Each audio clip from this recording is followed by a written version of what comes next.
This is Optimal Finance Daily, episode 193. What is the best way to make more money? From IWillTeachYouToBeRich.com. And welcome, everybody. I'm Dan, your host for the next 10 minutes or so. And each Monday through Friday, I am here reading you some of the best personal finance blogs on the planet. And a happy day before Thanksgiving. If you are here in the U.S., today might be it for the work week for you. Usually a short week for a lot of people, but not for us doing these podcasts for you. Because when we say that we're here for you 5 days a week, we stick to it as long as we physically can. And by the way, when I say we, I do mean we. We have a little family of podcasts here that includes Optimal Living Daily and Optimal Health Daily as well. And all three of us plan to keep bringing you great content straight through the holidays. So if you have some time off, you can always relax and hear some blog posts being read to you by the three of us. And if you haven't subscribed to those other two shows, check them out and subscribe. You can search for Optimal Living Daily and Optimal Health Daily wherever you are hearing this show. Now, today's article is actually a guest post on Ramit's site, but the author is anonymous. He or she is going by FMF, which stands for Free Money Finance. You can check that site out at freemoneyfinance.com. And with that, let's hear that post as we optimize your life. What is the best way to make more money? From IWillTeachYouToBeRich.com. I've faced a money-making question a few times in my life, and I'd like to get your thoughts on it. Here's the question. As we all try to grow our incomes, which is better, doing more of what we're currently doing or trying something totally new? Let me give you an example. A few years ago, I had developed my writing hobby into a fairly nice income. I was writing for top-notch magazines and getting paid anywhere from 40 cents to $1.25 per word. And just a note, they give you a word count for each assignment, so you can't simply rattle on for 30 pages to make $100,000. I was making a few $1,000s a year for what really wasn't much work, maybe 3 to 4 hours per article. Not to mention my family and friends, and me too, loved seeing my name in print. However, like with anything, there were downsides. Editors were becoming more and more demanding on extras for each article, there was more competition for each article I secured, and new publications took a lot of marketing, not to mention luck, to break into. I was confident that I could get some more business from my current publications, as well as break into a couple more, but this would take some time and effort. So I asked myself whether it was worth it or not. Even more, was it even worth me writing for the same publications, or should I do something different with my time? Well, I guess it depends on what my alternatives were, right? Here are some options I had for making money in my spare time. Focusing on my investments. I had them fairly under control, but I needed to spend some good hours really sorting through my strategy for dealing with some past bad decisions. I knew that getting things straightened out totally would net me a decent return. Consulting. I had a few people asking me to do some side work for them and help them out in their businesses. The per-hour rates were equivalent to what I make at work, if you include the benefits from my current job. Blogging. Back then, no one thought you could make any money blogging, but it was something I could do easily, and I thought it had potential. Starting a new business. Or maybe even buying an existing business. I had a few ideas for this option, but I wasn't sure of the time commitment, which I thought would likely be high. Each of these, like my hobby income, had their own list of pros and cons: potential income, time commitment, hassle factor, and so on.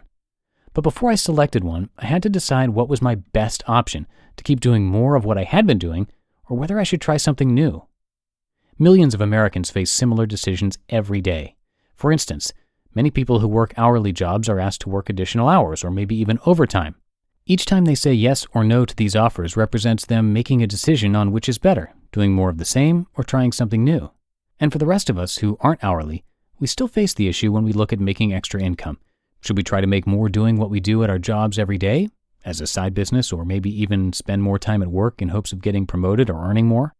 Or do we focus on something else during our off time? How does this situation apply to you? Consider the following questions that follow in the same line of thinking as described above. Is it better for you to stay in your current profession and progress in it, or consider an alternative profession? If your current profession is acceptable, is it better to work on advancing in your current company, working extra hours and working harder to get raises or promotions? Or is it better to consider doing the same type of job at another company? Then again, maybe the best way to maximize your income is to simply do a good enough job to remain employed, then spend your extra time on outside income-producing projects. And which outside projects should you choose? Ones you're familiar with, or ones that are new or different?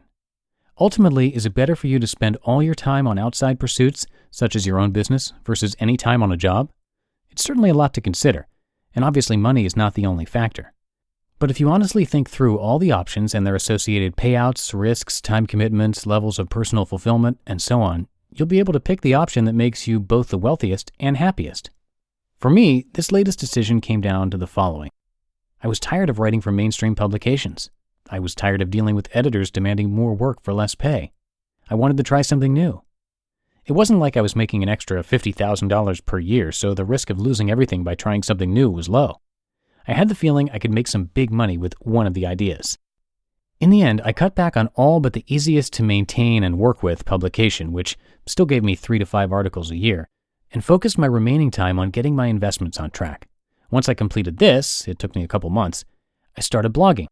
So far, it's turned out to be a great decision, as I can do much of it from work. With my employer's blessing, they are the main sponsor of my blog, and I make a great income. While I now donate all the blog's proceeds to charity, that doesn't mean I always will. So now the question is in your court. Which do you think is better, doing more of what you're currently doing, or trying something totally new? Now I have to get back to deciding whether I should do more blogging or try something new.